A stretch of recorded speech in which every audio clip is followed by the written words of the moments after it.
Welcome to our kitchen out here in North Ballard. I'm Tom Douglas, and I'm going to show you how to use something other than salmon rub on your salmon. You know, all of our rubs are interchangeable with whatever style of dinner that you're planning on making. So sometimes I like to change it up.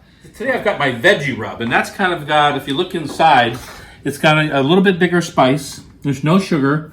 It's got some garlic and onion and fennel and smoked paprika, salt and pepper, things like that. And it's a little lighter flavor, and it doesn't caramelize in the same way that our salmon rub does, which makes a little caramel coating. So I'm just going to take some and sprinkle it gently right on top of my salmon. And then we're going to head out to the charcoal grill.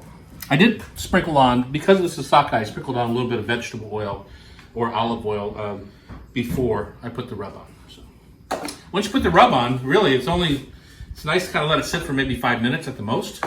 And then head out and start barbecuing. All right, I'm going to show you how to just put this on the grill real low and slow. And I'm going to take the thinnest part of my fillet away from the hottest part of the flame. So we're just going to put that right there. Right there. So this is kind of not indirect heat, but it's what I call edge heat. So I'm working right at the hot edge of the fire because I don't want to put it on where it's just going to burn up right away. I want to kind of pick up some of that smoky flavor. And I want a nice caramelization, but not a burn.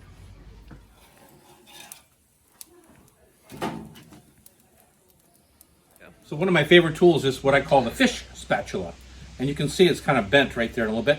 And it lets you get under delicate things easier than just kind of going in harshly. It just lets you kind of get under, pick things up. So I'm just going to turn my fish a little bit. And what we're doing is the crosshatch. So you got a grill mark this way and a grill mark that way.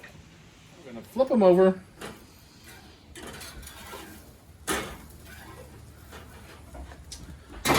Now you can kind of guess if you want by touching it like this and feel what the give is like. And the more give there is, the more rare the fish is. The firmer it is, the more cooked it is. But I'm not a big believer in that, right? We have all these nifty tools in our kitchen, and we might as well just use it. So what I'm going to do is when I think that they're done, I'm going to put my thermometer right into the thickest part of the fillet. And on fish, when it gets to be about 120 degrees, that's when I feel like I should pull it. By the time you get it to the table, it'll be 125, and it'll be perfectly translucent in the center and medium rare for the diners. So when you're scared about cooking fish at home, use the tools you have to help figure it out for yourself.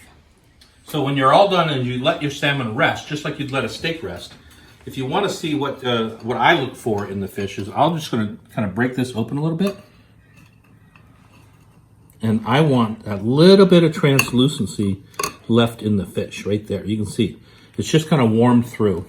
That's 120 degrees. And that's, to me, is the perfect way to eat salmon. And most any fish for that matter.